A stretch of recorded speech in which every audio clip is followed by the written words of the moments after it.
right. Okay. Calling the recommending committee meeting of November 13th, 2017 to order. Are we allowed to the open meeting law? Yes, we are. What a child. Bill number 2017-37, abeyance item for possible action, amends provision of LBMC Chapter 19.12 to update the standards applicable to the use, and this is in quotes, animal keeping and husbandry, end quotes, including the addition of provisions to allow the use in the R1 and RMH districts as conditional use, sponsored by Councilman Bob Coffin by request. Does it need to be read? Madam Mayor, Peter Lowenstein, Acting Planning Director. This item on behalf of the sponsor has been requested to be struck, that a future bill would be introduced to address the Title VII element of this, which it does not address currently. So at this point, the sponsor has requested to be struck. Do we have to vote on that? Yes. Move to approve. Okay. And are we in favor? We are. Of striking it.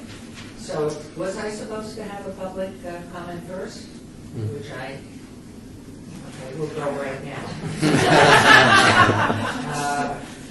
Citizen participation, public comment during this portion of the agenda must be limited to matters within the jurisdiction of the committee.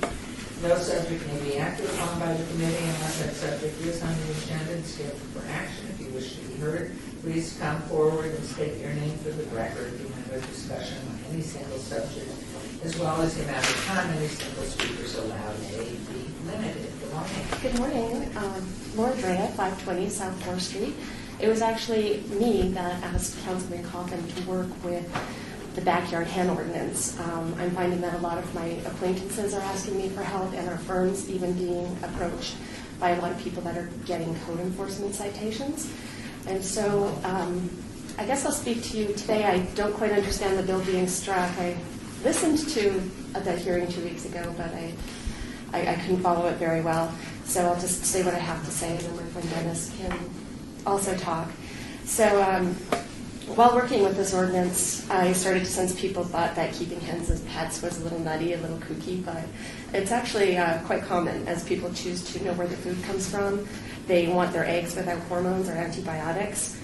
Just here locally, Dennis chairs a group of Southern Nevada poultry fanciers with more than 700 members. And there is also a Las Vegas backyard chicken group on Facebook with more than 500 members.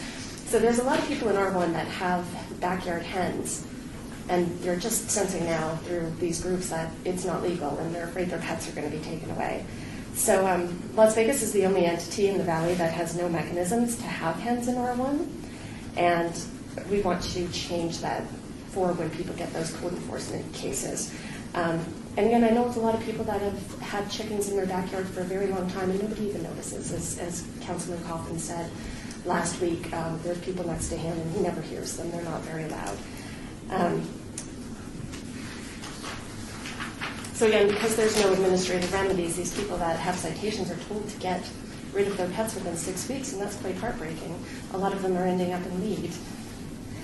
So I'm here today to thank Peter for trying to introduce the code that was adopted last year by Henderson and Boulder City.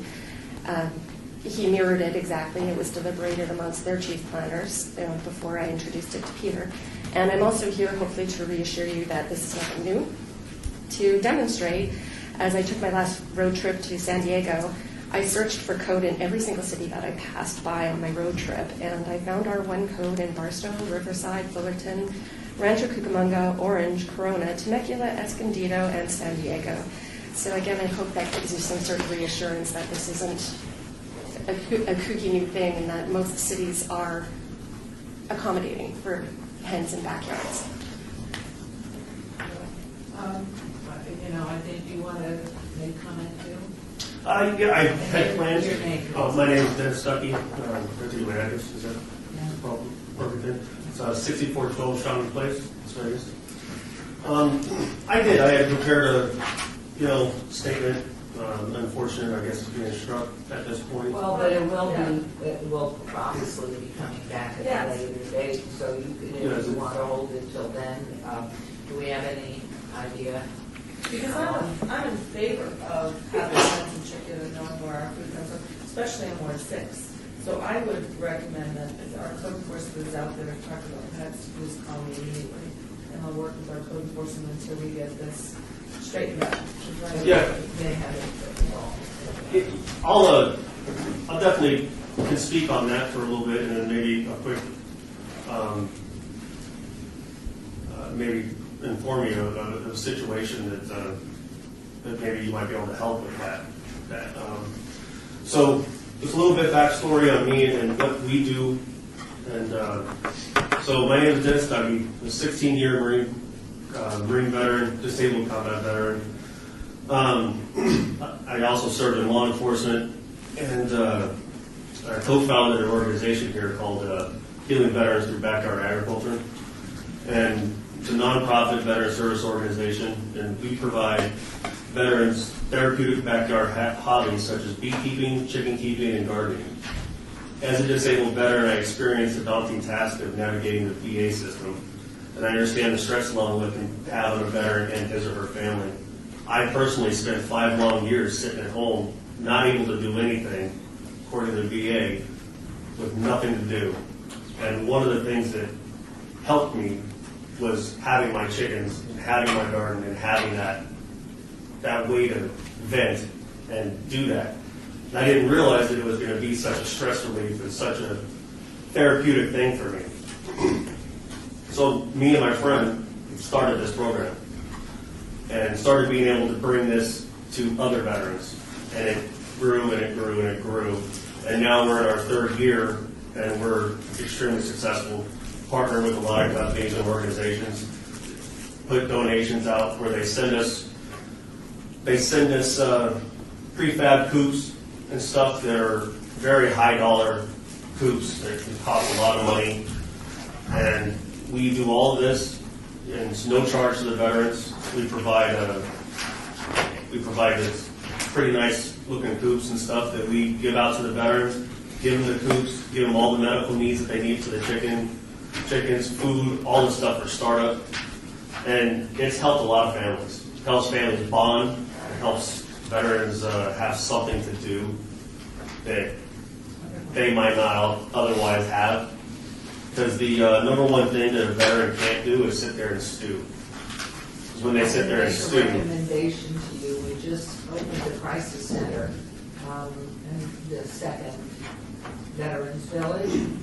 Arnold Stock, I think it would be a fabulous addition to Veterans Village, both the Yes. one on Las Vegas Boulevard in Charleston and the other one, because there is property available. Yes. There's adjacent buildings, maybe you've already been in touch. Yes. But that whole crisis center was built, it was all donated, everything built up and in 1 week's time, simply phenomenal.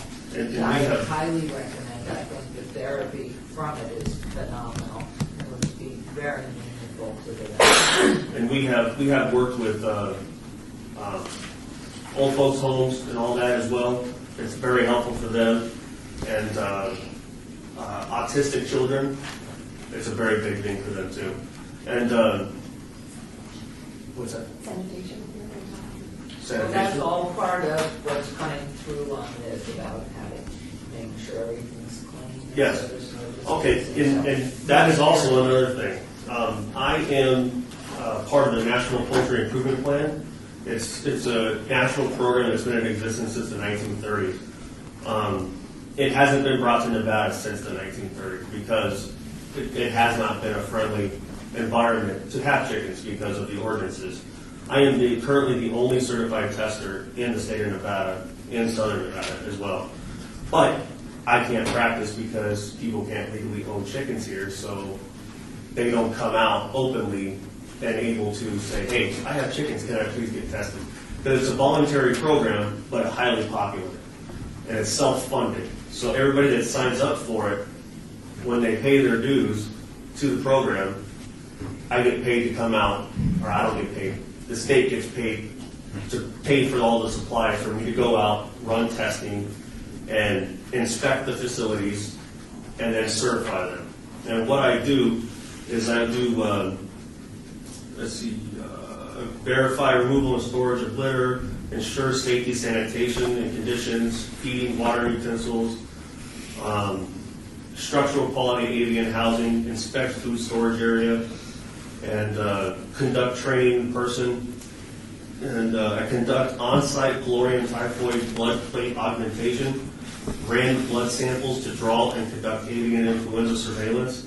And that is no way to be understood that chickens increase the level of risk for avian influenza. We are just on the migratory flight path for Canadian goose, the #1 transmitter of avian influenza. Chickens are just easier to test than wild birds.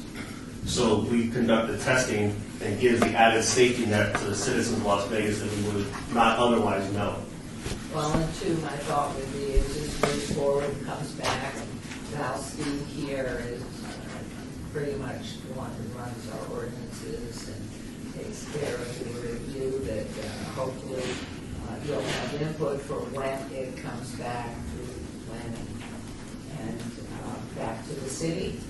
And that certainly our animal control, and I know you're hooked up with the lead animal shelter anyway, but our inspection goes under our marshals through the animal control, which is what, we count on to any reports of any problem, and knowing, of course, too, at this point, you're talking about code enforcement. So what is the plan that they present? To be honest with you, I'm not sure. I think Pima So- will provide it. So, just points of clarification. We've been directed, meaning staff has been... You don't have a TV, so you have to say who you are again. Peter Lowenstein, Acting Planning Director. Staff has been given direction by the Council Office to pursue the new bill that affects Title VII in addition to Title 19, and that should be in the next month or so. And the new bill will allow, the legal participation of having hens and having your own eggs and food. So in regarding to the bill, it's exactly the same amendment as to Title 19, which would allow it in the R1 and RMH zoning districts.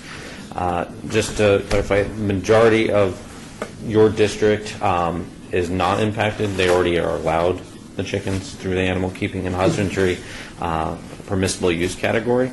This would have more of an impact in more of our more dense areas. There are requests for that as well. Yes. So just keep in touch with us to look, and hopefully you'll be involved with input. Like we now have a record that you have the one title in the whole West, or just Nevada? Just in Nevada right now. Okay. Dan Burdish is sitting in the back. He's my special assistant. If you exchange numbers with him, you can let him know about the issue that you're having, and we'll help you solve it.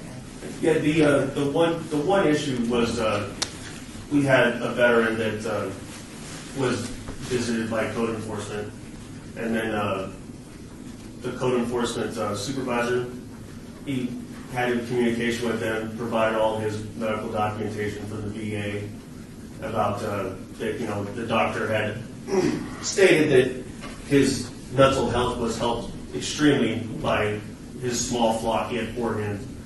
And the code enforcement supervisor pretty much told him that his medical documentation from the VA was not valid, but not a valid reason for him to have hens, and that he needs to remove them. So they went to a friend of ours' house for the time being until we could start working on this and sort What that ward out. is he in? Where is he at? What ward was this taking place in? I'm not sure what ward it was. He was. It's over on El Capitan and Decatur. Or not El Capitan. Who's Ward 1 then? Probably, or Uh, Ward 2? Decatur and North South Street. Decatur and. No, it's Is that North Las five. Vegas? No. It's 5. It's city. Could be 5. Could be It's city. It was city code enforcement. Okay. So keep an eye on, but certainly Yeah. if you give your information and contact numbers to them. If this is coming, what we would like to see is if we could possibly have a stay for small situations like this. Can they meet with you and move forward? I'm Mayor Orlando Sanchez, Deputy City Manager. On cases like this, code enforcement, when they're called out, it's usually on a complaint driven. It's either a neighbor or someone else complaining about it that's impacting their quality of life issues. So when code enforcement goes out there, they have to follow the laws that are in the book, the ordinance that are on the book. They have very little leeway. They work as much as possible with the owners to see if they can resolve the issue. But their jobs are basically to carry out the ordinances you guys established for the city. So the key is working on changing. Oh, yeah. So I think we're moving in the right direction, appreciate it, but if you'll make sure your contact information, or is you already had it. And until we get to the right direction, if you do have any issues, please contact my office. May I ask one more question? Laura Drive, 520 South 4th Street for Peter. So if I'm to understand, we're going to move forward as you've written the ordinance, but we're also going to amend Title VII. That's correct. Okay, because I like the ordinance the way it's written. Okay. Yeah, there's no intent to change the Title 19 portion. It's just to address the Title VII element. Thank you. Great. That's all. Thank you guys. Thank you very much for coming. This is public comment. Would you, sir, did you want to make comment? He's one of the city attorneys. You're ours? He's on the city You're attorney. still ours. You're still allowed to make a comment. Because I'm an employee, I know not to, I know better. What department are you in? Legal. Oh, I know that. City attorney's on. He's with wonderful. He's with Val. Everybody's with Val. Thank you for coming. I said close public comment, and I think that's it. We're adjourned. Thank you. Thank you.